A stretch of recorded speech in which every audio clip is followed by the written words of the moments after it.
ওয়ামা খালাকতুল জিন্না ওয়াল ইনসা ইল্লা লিয়াবুদুন। আমি মানুষ আর জিন সৃষ্টি করি নাই, হ্যাঁ করেছি একমাত্র আমার ইবাদতের জন্য। পয়গম্বর বলেন, লা তাআতা লিমাখলুকিন ফি মাসিয়াতিল খালিক। আল্লাহকে অসন্তুষ্ট করে পৃথিবীর কারো কথা মেনে নেওয়া হারাম। মা বাবায় যদি বলে আল্লাহকে বেজার করে মা বাবার কথা মানা হারাম, আল্লাহকে বেজার করে শিক্ষকের কথা মানা হারাম, আল্লাহকে বেজার করে কোন নেতার কথা মানা হারাম। এক কথায় দুনিয়ার সবাইরে বেজার করা সম্ভব, আমার আল্লাহকে বেজার করা সম্ভব না।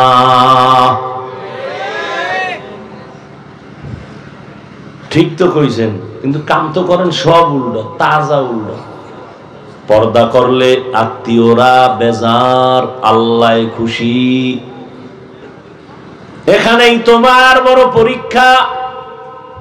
তুমি আল্লাহকে খুশি রাখিয়া পর্দা কি করবা, নাকি তোমার আত্মীয়র মন রক্ষায় পর্দা ছাড়বা, এটাই তোমার পরীক্ষা।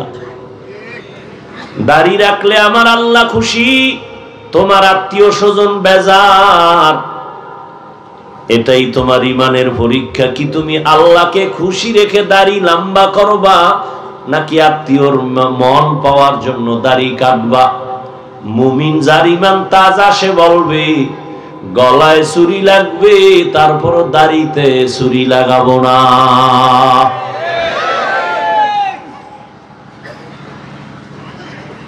আল্লাহকে বেজার করা যাবে না, দুনিয়ার সব বেজার হয় হোক।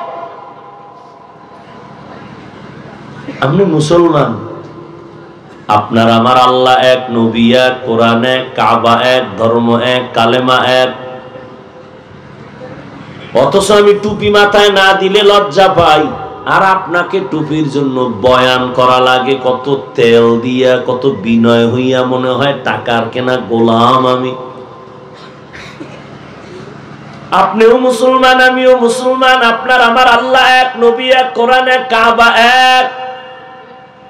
অথচ আমি মসজিদে না ঢুকলে লজ্জা পাই, আর আপনাকে মসজিদে ঢুকতে আপনি লজ্জা পান, আবার সেজন্য বয়ান দেই কত নরম ভাষায়। তাবলীগওয়ালাদের বয়ান নরম ভাষায়, পীর মাশায়েখের বয়ান, জুমার দিনের বয়ান, আমাদের উলামায়ে কেরামের বয়ান। এরপরও মাথায় টুপি উঠে না, দাড়ি উঠে না, মসজিদে লোক নাই। এত মানুষ হজের প্যান্ডেলে, ফজরে মসজিদ খালি। কি আগামীকাল জুমার সময় মসজিদে জায়গা নাই, রাস্তা বোঝাই। এক সপ্তাহ এরা ছিল না, এরা হঠাৎ কইরা জুমার নামাজে কোথা থেকে আসছে, কয় সব সিলেটের জাফলং পাহাড় থেকে আসছে। তাই তো, এরা এলাকায় ছিল না ফজরে, তাইলো না কেন? জুমায় জায়গা নাই, মসজিদে কমিটি খালি কয় বাড়াও, সাত বাড়াও, মুসল্লি বাইরে গেছে। কেমন মুসল্লি জানেননি? আল্লাহ বলেন, আরাইতাল্লাযী ইউকাযযিবু বিদ্দীন ফাযালিকাল্লাযী ইয়াদউল ইয়াতীম ওয়া লা ইয়াহুদ্দু আলা তুআমিল মিসকিন। এরপর কি?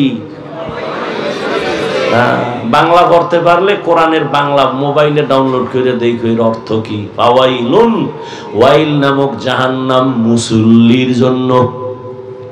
মারাত্মক একটা জাহান্নাম ওয়াইল, ওয়াইল নামক জাহান্নাম মুসল্লির জন্য। কোন মুসল্লি? যে ফজরেও নাই, আসরেও নাই, জুমায় মসজিদে জায়গাও নাই, এই মুসল্লি। কেমন মুসল্লি? আসছে সবার শেষে, সালাম ফিরে দৌড় সবার আগে, বাসায় গিয়া দেখার একজন আর জোতা নিয়ে হাজির।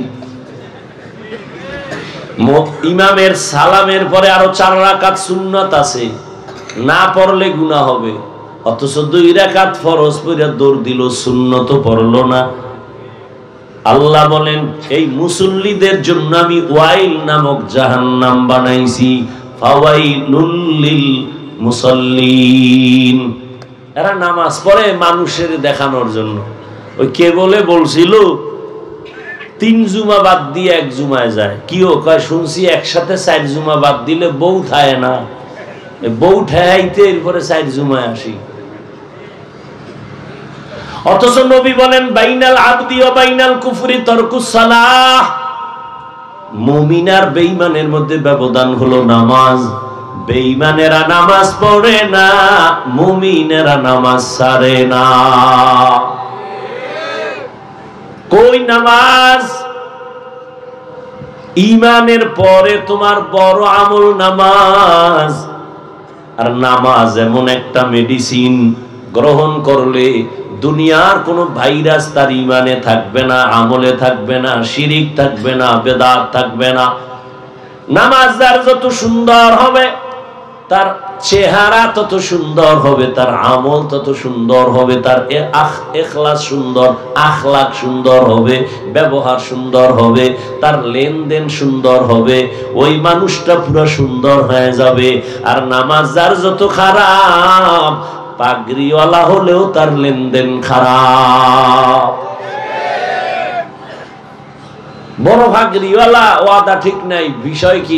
নামাজে ঝামেলা আছে। নামাজ, আল্লাহ বলেন আমি মানুষ আর জিন পাঠাই নাই, বানাই নাই, সৃষ্টি করি নাই, করেছি একমাত্র ইবাদতের জন্য। মানুষ আর জিন বানাই নাই, বানাইছি। ঘুরাইয়া বলার কি প্রয়োজন? ডাইরেক্ট বললেই তো হয় আমি মানুষ বানাইছি ইবাদতের জন্য। ঘুরাইয়া বললেন কেন? আল্লাহ পাকের প্রত্যেকটা কথার মধ্যে অলংকার ঢুকানো আছে, হিকমত ঢুকানো আছে। আল্লাহ পাক এমন সুন্দর ভাবে কথা বলেছেন, এগুলো বুঝার জন্য মেধা লাগবে। আল্লাহ কত বড় হিকমতওয়ালা, কত বড় হাকিম, কত বড় আলিম।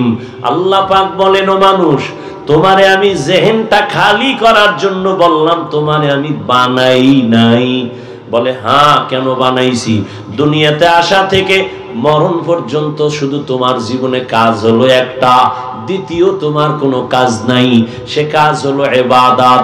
খানা খাওয়া তোমার কাজ না, বান্দা তুমি সন্তানের পিছনে দৌড়ানো তোমার কাজ না, ব্যবসার পিছনে দৌড়াইবা এটা তোমার কাজ না। আমি তোমাকে বানাইছি একমাত্র ইবাদতের জন্য।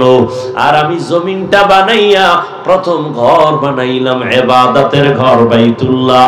ইন্না আউয়ালা বাইতিন উযিআ লিন-নাস লাল্লাযী বিবাক্কাতা মুবারাকাও ওয়া হুদা মুবারাকাও ওয়া হুদাল লিল-আলামিন।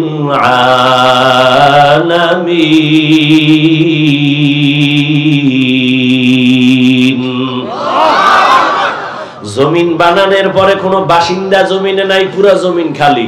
আল্লাহ প্রথম একটা ঘর বানাইলেন বাইতুল্লাহ। যেই বাইতুল্লাহ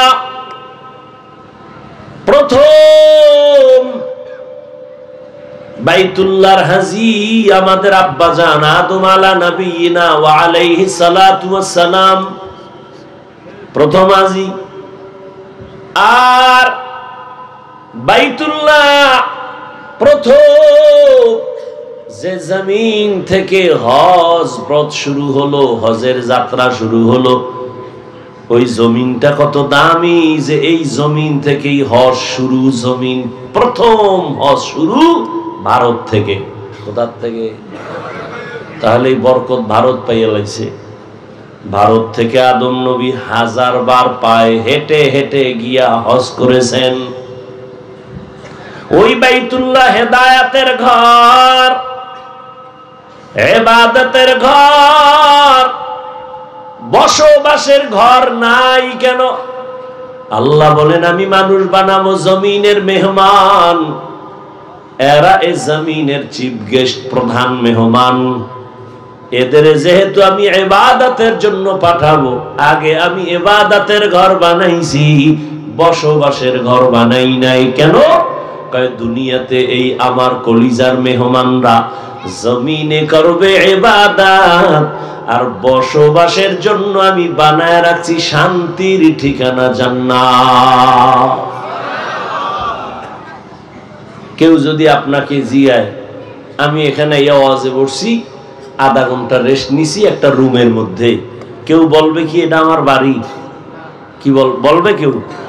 আপনি এখান থেকে ঢাকা গেছেন 2 দিনের কাজে, হোটেলে থাকছেন বা কোনো এক বন্ধুর ভাষায় থাকছেন, কেউ বলবে ওইটা আপনার বাড়ি? কেউ বলবে না, বলবে এটা একটা অস্থায়ী সে মেহমান। না, আমরা মেহমান, অতএব দুনিয়া বসবাসের জায়গা না।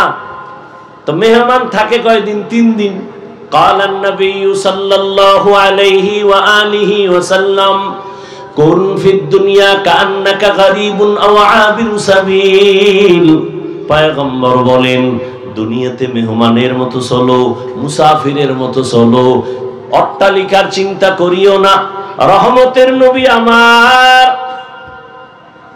উহুদ পাহাড়কে যদি দোয়া করতেন স্বর্ণ বানায় দিতেন আমার আল্লাহ, কিন্তু না, নবী বলেন ও মালিক আমারে গরিবী হালাতে রাখো, আমার ভালো লাগে, গরিবদের সাথে আমার মরণ দিও গরিবী হালাতে, কিয়ামতের ময়দানে গরিবী হালাতে আমারে হাসর করাইও। নবী বলেন, আরে গরিব, বড় লোকের বাড়ি দেখে আফসোস করিস না, বড় লোকের টাকা দেখে আফসোস করিস না, বরং রব্বে কারীমের ইবাদত কর। যদি ইবাদত করিয়া আল্লাহকে রাজি করে কবরে যাও, আল্লাহ তাআলা ধনী লোকের 500 বছর আগে তোমাকে জান্নাত দিবেন।